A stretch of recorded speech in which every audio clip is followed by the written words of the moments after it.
Hola, buenos días. Estamos en un nuevo Clio Podcast, viendo, ¿cierto?, el vínculo de empresas, gobiernos y personas. Hoy día con un invitado especial, ¿cierto?, abogado, columnista, dice en su LinkedIn marido de una y padre de 4, fanático de la U, adicto al brunch, a la piscola, al Marlboro, corriente, ¿cierto?, hace la diferenciación. En eso nos parecemos, materiales preciados en torno a una citroneta, una moto, tiene 2 skates y un artilugio para volar, señala en su presentación de LinkedIn. Especialista en temas de negociación interna, revisiones institucionales, análisis de escenario, diseño estratégico, relaciones con el sector público y la sociedad civil.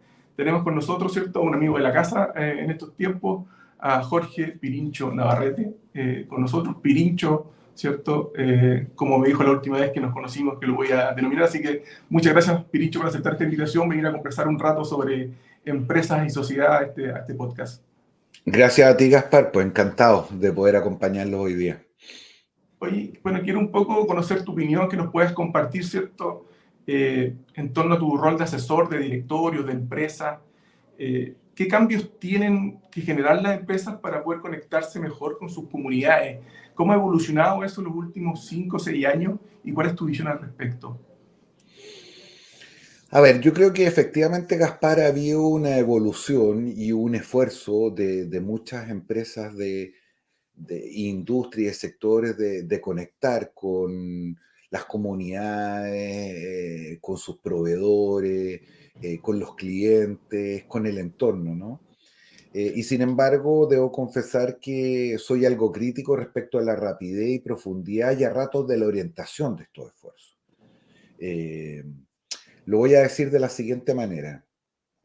Probablemente hace 20 años, si le hubiéramos preguntado a un empresario cuál era el rol fundamental de su empresa, hubiera contestado algo parecido a como Milton Friedman definía el valor privado. Hubiera dicho que una empresa tiene que generar riqueza, dar empleo, por lo mismo tener legítima utilidad y por ella pagar impuestos. Sin embargo, si alguien nos contestara eso ahora del mundo empresarial, nos parecería que vive en otro planeta, porque lo que definía justamente Friedman era el valor privado. Y la pregunta, me parece a mí, lo más interesante en la transición es cómo las empresas empiezan a generar valor público. Se le ha cambiado un poco el nombre, se habla de sentido, de valor social, pero la expresión valor público me gusta, no solamente porque se contrapone de manera bien directa al valor privado, sino porque, Gaspar, podríamos estar todo este podcast y varios más discutiendo qué es lo que eso significa. Pero si yo Exacto. pudiera decírtelo en una frase, el valor público es la razón por la cual a mí como ciudadano, una empresa me importa, aunque esa empresa no tenga nada que venderme y yo no tenga nada que comprarle. Creo que ahí está la clave, es decir, cuando una empresa, cuando una industria entiende su rol en el proyecto de desarrollo nacional, entiende el sentido, la importancia, la lealtad que debe generar en un conjunto de ciudadanos, aunque nunca medie una relación privada transaccional, me parece que el punto de llegada para los esfuerzos que se están haciendo en esta materia, donde te insisto, a ratos con más convicción, a veces con más resignación y otras pocas con algo de oportunismo, pero se está transitando, me parece, en ese sentido. Ahí, Pirincho, podemos ver una transición a nivel mundial, hay varios ejemplos, pero quería preguntarte cómo ves esto en Sudamérica, en Chile, en Perú, no sé si has tenido la oportunidad, o en Colombia principalmente, en el lado, digamos, pacífico de esta América Latina. ¿Ves que las empresas están transitando, o más que las empresas, los gerentes, en este ámbito, digamos, hacia este valor público que tú, yo creo que compartimos y bien defines?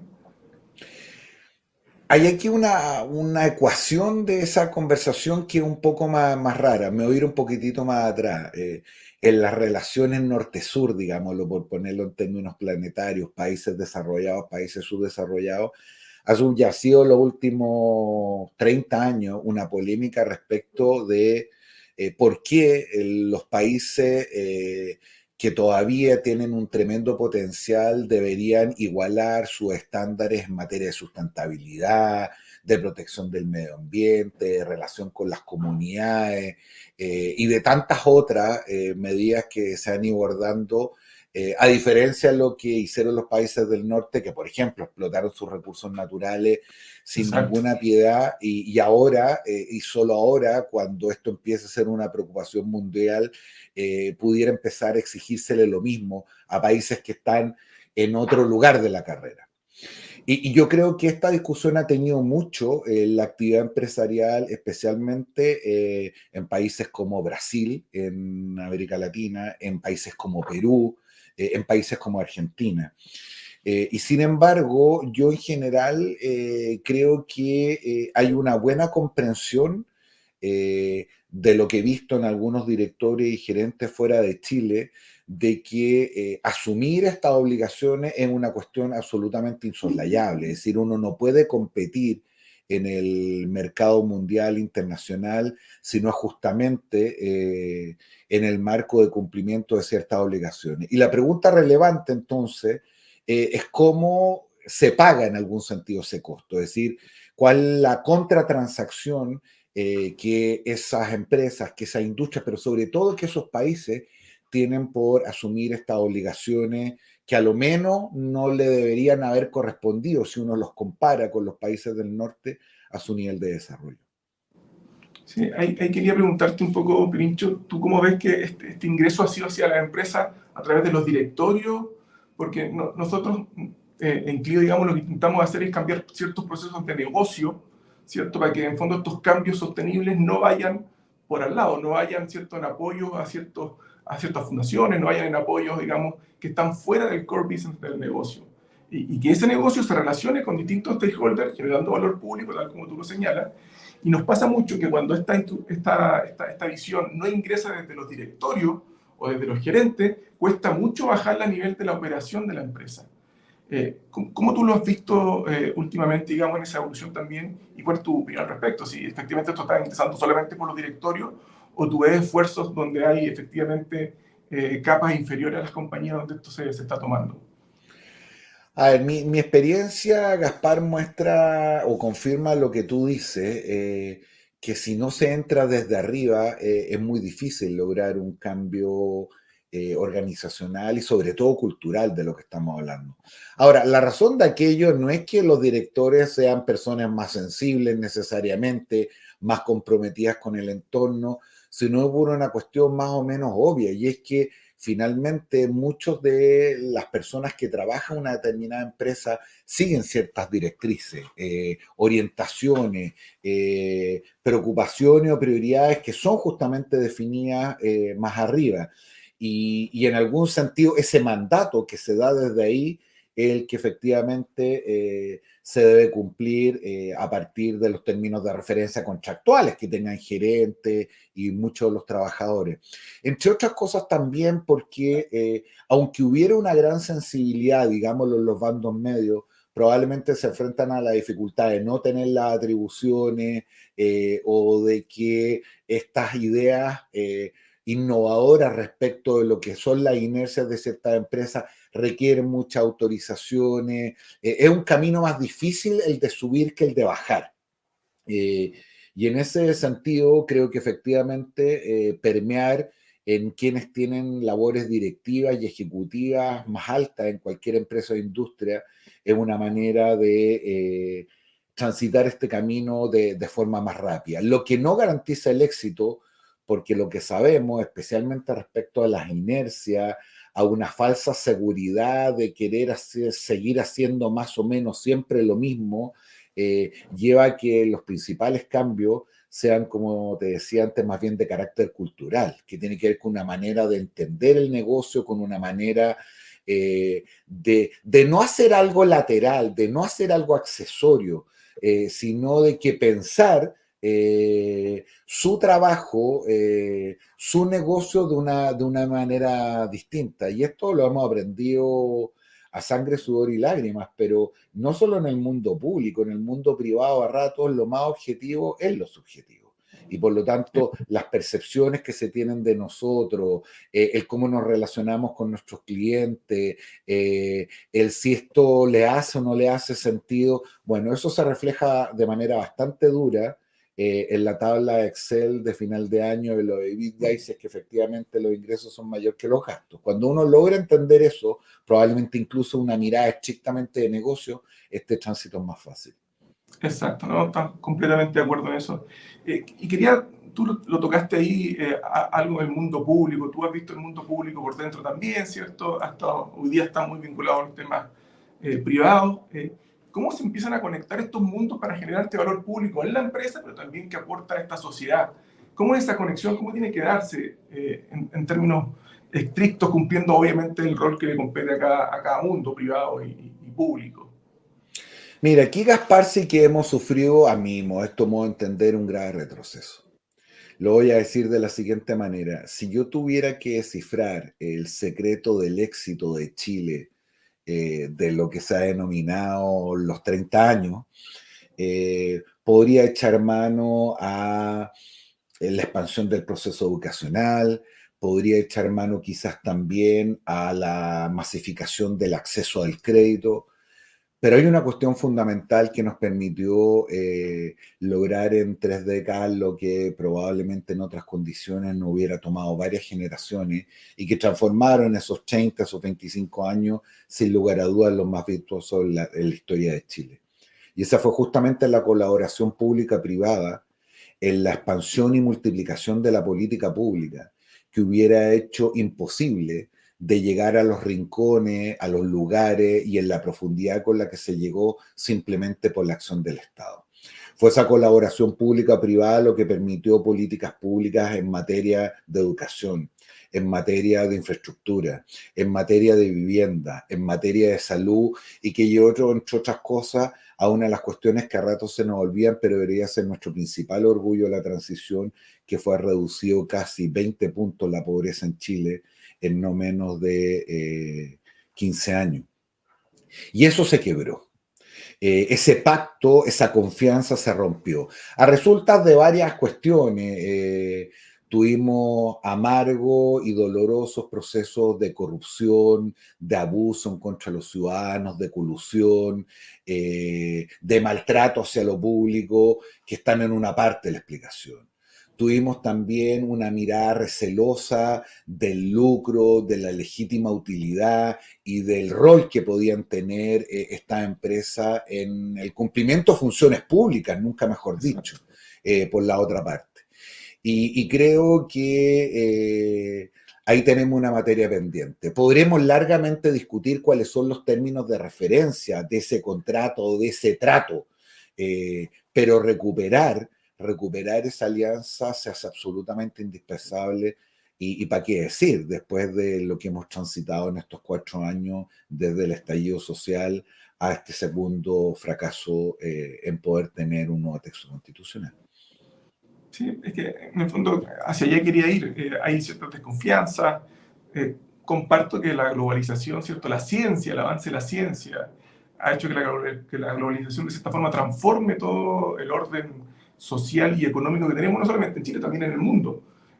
Y por eso lo que hoy día vemos es como, en forma atomizada, gestión de empresas, ¿cierto? Que están haciendo muy buenos trabajos. Hoy día conocemos algunas, ¿cierto? Que están avanzando en la línea de crear este valor social, de crear este valor público. Tenemos otras que lo están intentando de distintas formas, pero hay un trabajo atomizado que de cierta forma en estas alianzas público-privadas, que antes eran muy importantes, muy grandes, ¿cierto? Porque era fácil distinguirlas, hoy día parece que no es tan fácil distinguirlas, pero comienzan a ocurrir. Comienzan a ocurrir que las empresas se conectan con comunidades, generan niveles de desarrollo, mientras más conectadas con el negocio, que es nuestro rol, lo vemos que es mucho más provechoso, tanto para la empresa como para el mundo público también. Pero desde el Estado no estamos viendo esta organización, este desarrollo o este liderazgo que eventualmente se podría visualizar. Por eso quería preguntarte, porque antes era mucho más fácil distinguir las asociaciones público-privadas, probablemente, por temas de infraestructura. Hoy día hay temas incluso hasta de cuidados, ¿cierto?, de familia, que no es tan fácil distinguir, pero están generando valor público. ¿Cómo eso se organiza? ¿Cómo eso se da vuelta? ¿Cómo lo es?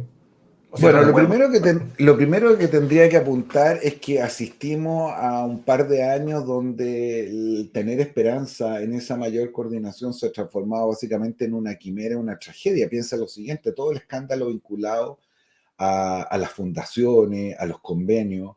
Es verdad que aquí pagan justos por pecadores, pero la labor de las organizaciones de la sociedad civil, con o sin fines de lucro, en la expansión y materialización de la política pública siempre había sido una cuestión relevante en Chile. Y como si fuera poco, hoy día se pone en cuestión no solamente por la falta de eficiencia, eficacia, sino por la deshonestidad y por la corrupción, lo que contribuye, me parece a mí, a una mayor desconfianza. Creo que está absolutamente en lo correcto cuando uno dice que las barreras de lo público y lo privado se han caído, y se han caído en algún sentido para bien. Es decir, lo que se le exige al mundo privado son estándares más o menos parecidos a lo que otrora le exigíamos al mundo público en materia de transparencia, Exacto. de buen uso de los recursos, de sentido, de dar razón de sus dichos, de participar en el debate público, en fin. Y sin embargo, ha habido, me parece a mí, un cierto retroceso también en el tema del Estado, porque aquí hay una confusión a ratos bien engañosa, y que a mí particularmente me produce harta rabia. La eficiencia y la eficacia del aparato público no debería ser un tema de tecnócrata, debería ser un imperativo ético de la acción política. Especialmente para quienes creen en el Estado como un instrumento de transformación social significativo. Y buena parte de las discusiones soslayan esta cuestión. Nos hemos llevado discutiendo durante 4 años la necesidad de tener o no un nuevo texto constitucional, y sin embargo, el Estado que tenemos, el cómo sirve a los ciudadanos, el cómo satisface o no sus expectativas, el que si cumple su rol, incluso aquellos fundamentales, primigenios, que les dan la razón de ser a un Estado, para que te digan el tema de la seguridad y la crisis que estamos viviendo durante estos años. Pero mira, Gaspar, en la pregunta que tú me haces hay un concepto que a mi juicio es clave y que tiene que ver con la confianza o que tiene que ver con la desconfianza. Y el momento político y privado del cual estamos probablemente lo refleja muy bien. Voy a utilizar dos metáforas. Una por arriba, a propósito del texto constitucional, y una por abajo, que es la que más me preocupa. La primera metáfora funciona de la siguiente manera. Supongamos que elegimos al mejor equipo de fútbol del planeta. Al mejor. Yo soy hincha de la U, pero voy a soslayar esa cuestión, digamos, el mejor. Y lo traemos a jugar una cancha que está llena de barros, de hoyos, donde nadie sabe cuándo la pelota sale, donde no hay árbitros, en fin. Ni siquiera el mejor equipo del planeta podría rendir en esas condiciones. Y ahí tenemos un problema más bien de carácter normativo desde arriba. La cancha en la cual estamos jugando este partido, público y privado, está profundamente deteriorada. Y por eso, más allá de los dos fracasos, parecía interesante la posibilidad de reconstruir, de reconsensuar y de retener un pacto social y político que se expresara en una constitución. Pero eso no es lo más grave viene en la parte de abajo, en la desconfianza que tienen los ciudadanos respecto a lo público, en la desconfianza que tienen los ciudadanos respecto a lo privado, y en la desconfianza que tienen los ciudadanos respecto a ellos mismos. La segunda metáfora es la siguiente. Cuando uno enfrenta una luz verde, ¿por qué pasa? No pasa porque haga el ejercicio racional de quién está al frente de una luz roja, y si se pasa una luz roja, un carabinero le podría sacar un parte. Uno pasa porque hay un pacto básico, civilizatorio, el cual incluso uno entrega la seguridad de sus seres queridos. Ese pacto dice, luz verde se pasa, luz roja se para. Eso está profundamente quebrado en Chile. Es decir, la propia confianza y esperanza que nosotros tenemos respecto de lo público, respecto de lo privado y lo más trágico, respecto de nosotros mismos. Si no logramos hacer esfuerzos por recomponer esa base profundamente deteriorada, todo lo que estamos discutiendo y muchas otras cosas más se van a hacer extraordinariamente difíciles. Sí, bueno, probablemente Chile tiene que avanzar, ¿cierto?, en nuevas políticas de desarrollo productivo sostenible, que muchas veces no es muy sexy, digamos, estarlo discutiendo a nivel político, pero probablemente para allá va el mundo y va la discusión, digamos, dentro de las importantes es una. Pero quería hacer un hincapié o un contrapunto con lo que tú dices en torno a dos temas que veo que son súper importantes. Mejores servicios. Probablemente alguien va a decir, la gente necesita mejores servicios públicos, ¿sí? Salud, educación, lo que sea, y eso es lo que está pidiendo. Pero me parece que también son servicios públicos que puede eventualmente dar un privado o servicios privados como el acceso a televisión, el acceso al teléfono, a comunicación, que muchas veces cuando tú miras los niveles de reclamo de la gente de distintos servicios, hay 10 reclamos que se responden 7, de esos 7, 3 no tienen solución y que en definitiva va generando desconfianza a las personas con las empresas en virtud del pacto, ¿cierto?, de servicio que constituyeron. Lo mismo pasa con el mundo privado, cuando tienes que ir al consultorio, cuando probablemente tienes que ir a la educación pública. Entonces, creo que hay un pacto de principios que probablemente tanto las empresas como el mundo público, independientemente de las constituciones que se hagan, vamos a tener que cambiar. Yo no concibo que cuando se le reclama a una empresa, probablemente no tengamos una respuesta, para bien o para mal, o que no respondamos. Lo hablaba el otro día alguien de ICARE, en términos de que muchas de esas respuestas no se daban por distintas razones. Entonces, si queremos colaborar con la confianza, de recuperar esta confianza en los servicios públicos y privados que tienen las empresas, probablemente las empresas también tienen que revisar su proceso de negocio, partir por conectar ese negocio con esa respuesta, probablemente más que estar preocupados por solucionar el negocio al lado, va a aparecer mucho en prensa o en rankings, que es lo que habitualmente vemos. No sé, la desconfianza parte en el negocio, conectando con los clientes en el mundo privado, y en el mundo público probablemente parte también solucionando los temas que hoy día todos conocemos a partir de los accesos al servicio público que tiene la gente. Entonces, Sí, de hecho, esa reflexión que tú haces, yo creo que conecta con lo que decíamos un rato, la distinción cada vez más tenue entre lo público y lo privado, porque las funciones son públicas y estas funciones las pueden cumplir el Estado o el mercado. Y por lo tanto, buena parte de la discusión ha sido confundir los servicios públicos con servicios estatales. A los exacto. ciudadanos le interesa que tener una buena educación para sus hijos, le interesa poder proveerse de buenos servicios de salud, le interesa que la luz no se interrumpa y que ojalá sea barata, lo mismo con el agua, en fin, no les importa tanto si detrás quien presta el servicio es un público o un privado. Lo que sí le importa, y esto es relevante anotarlo, que tratándose de servicios públicos y algunos de ellos de carácter esenciales, haya una supervigilancia respecto del trato, respecto a esta delegación de funciones. Pero hay otra cosa que tú dices que me parece absolutamente fundamental. Los abogados sabemos mejor que nadie que por más draconiana que sea una ley, una regulación, esta no funciona si es que no hay una base de apoyo, de entendimiento, de colaboración de los regulados.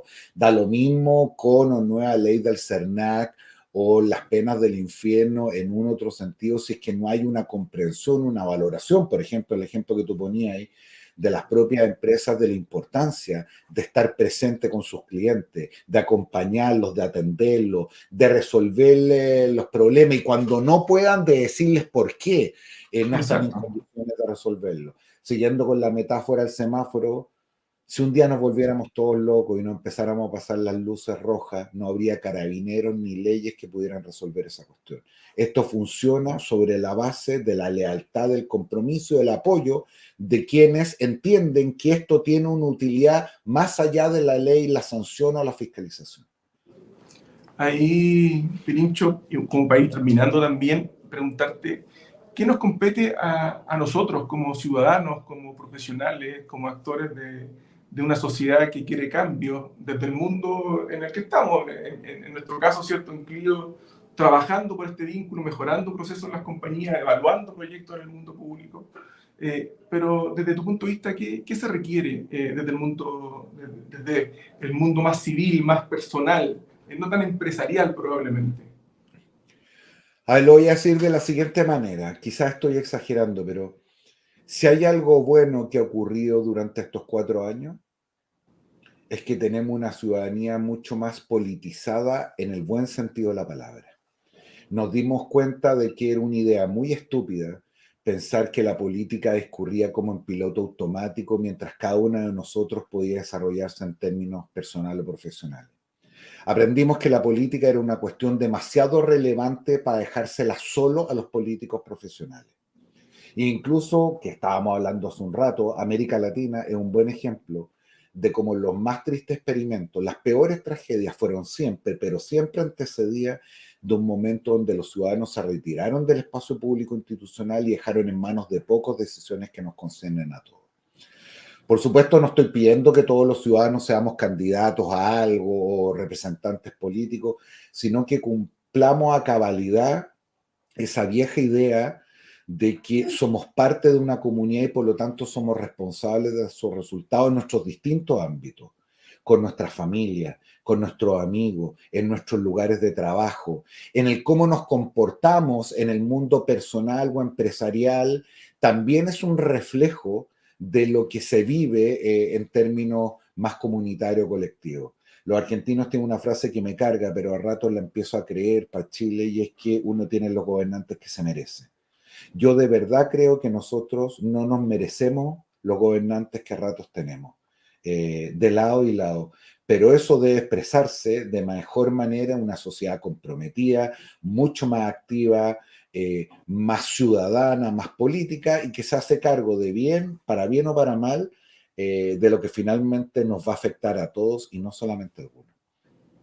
Gracias, Pirincho, agradecer tu tiempo, tu respuesta, y nos vamos con esa responsabilidad a intentar ser personas más activas en esta política que nos corresponde, digamos, en el espacio en que estamos. Así que agradecerte nuevamente, Pirincho. Muchas gracias por tu tiempo. A ti, Gaspar, un abrazo grande y felicitaciones por esta iniciativa. Y nos vamos a estar viendo por ahí seguramente en algún otro espacio. Que estés Así bien. es. Adiós. Chao, cuídate. Gracias.